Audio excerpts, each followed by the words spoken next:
چھوٹی عید کی بڑی خوشیاں، عید الفطر کا آج دوسرا روز، کل کے مہمان آج بنیں گے میزبان۔ کوئی رشتہ داروں کی طرف جائے گا تو کوئی دوسروں کے ساتھ عید یادگار بنائے گا۔ عید کے دوسرے روز بھی دعوتیں اڑائی جائیں گی، میل ملاقاتیں ہوں گی، خوب موج مستی ہوگی۔ کچھ خواتین کچن میں ذمہ داریاں نبھائیں گی، کچھ کا آج ریسٹورنٹ پر جانے کا پلان۔ بچوں کی بھی بچی ہوئی عیدی اڑانے کے کئی منصوبے، کوئی جھولے لے گا تو کوئی آئس کریم کھائے گا۔ عید کی خوشیاں دوبالا کرنے کے لیے کئی شہری سیاحتی مقامات پر بھی پہنچیں گے۔ ملکہ خواہشار مری، سوات، گلگت بلتستان اور آزاد کشمیر کے مختلف مقامات کا رخ کریں گے۔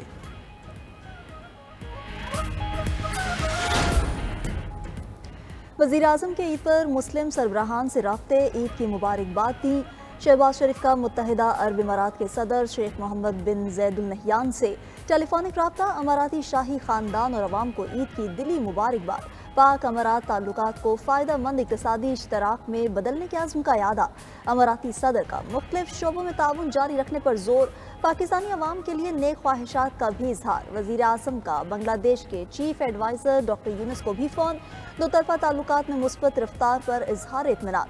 وزیر اعظم کی بنگلہ دیشی ثقافتی وفد پاکستان بھیجنے کی تجویز، ڈاکٹر یونس کو دورہ پاکستان کی بھی دعوت۔ وزیر اعظم کا ایرانی صدر مسعود پزشکیان سے بھی ٹیلی فونک رابطہ، عید کی مبارکباد، تجارتی تعاون بڑھانے کے عزم کا اعادہ۔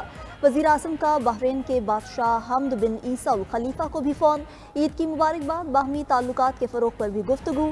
ملائیشین ہم منصب انور ابراہیم، قازقستان کے صدر قاسم جامارت، ترکمانستان کے صدر سردار بردی مہدوف سے بھی رابطے، دو طرفہ تعلقات مزید مضبوط بنانے کے عزم کا اعادہ۔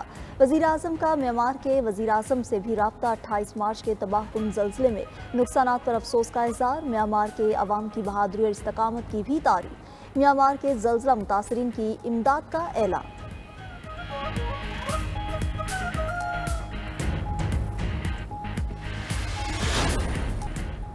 اللہ کی نعمتوں کو مہربانی اور سخاوت کے ساتھ بانٹیں، چیف جسٹس پاکستان جسٹس یحییٰ آفریدی کا عید الفطر کی مناسبت سے پیغام۔ عدلیہ، قانونی برادری اور پاکستان کے عوام کو عید کی مبارکباد، کہا عید کا مبارک دن ہمیں ہمدردی اور رواداری کی خوبیوں کی یاد دلاتا ہے۔ ہم قانون کی حکمرانی کو برقرار رکھنے کے غیر متزلزل عزم کا اعادہ کرتے ہیں۔ اللہ کرے یہ عید ہماری قوم کے لیے امن، خوشحالی اور خوشیاں لائے۔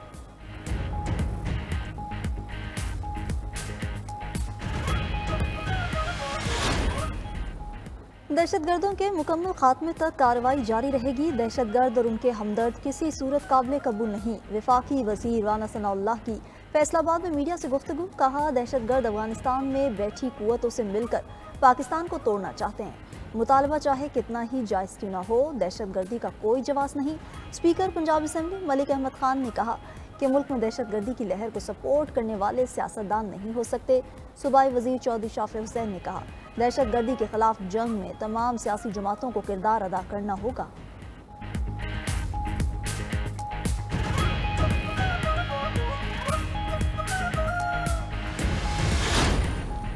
افغان باشندوں کی واپسی کے لیے مقرر ڈیڈ لائن ختم، وفاقی حکومت کی جانب سے ڈیڈ لائن میں توسیع کا امکان۔ ذرائع کے مطابق سٹیزن کارڈ ہولڈرز افغان باشندوں کے لیے پشاور اور لنڈی کوتل میں 2 عارضی کیمپ قائم۔ افغان حکام نے تورخم کے قریب استقبالیہ اور رجسٹریشن کیمپ قائم کر دیے۔ افغان باشندوں کو بایو میٹرک کے بعد واپس بھیجا جائے گا۔ ملک بھر میں سٹیزن کارڈ ہولڈرز افغانیوں کی تعداد تقریباً 8 لاکھ ہے۔ پہلے مرحلے میں تقریباً 7 لاکھ غیر رجسٹرڈ افغان باشندوں کو وطن واپس بھیجا جا چکا ہے۔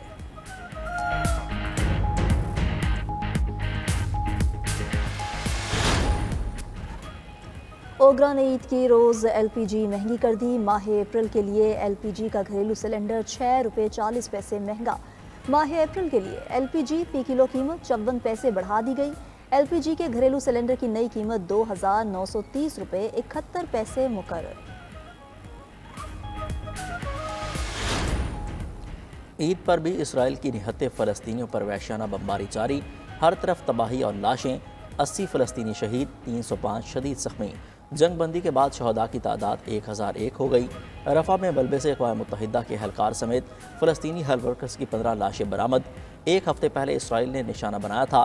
صہیونی فورسز نے رفح میں بڑے زمینی آپریشن کی تیاری شروع کر دی۔ فلسطینیوں کو خان یونس کے قریب المواسی کا علاقہ چھوڑنے کی ہدایات۔ اسرائیل اس سے پہلے بھی سیف زون پر بغیر وجہ اندھا دھند بمباری کرتا رہا ہے۔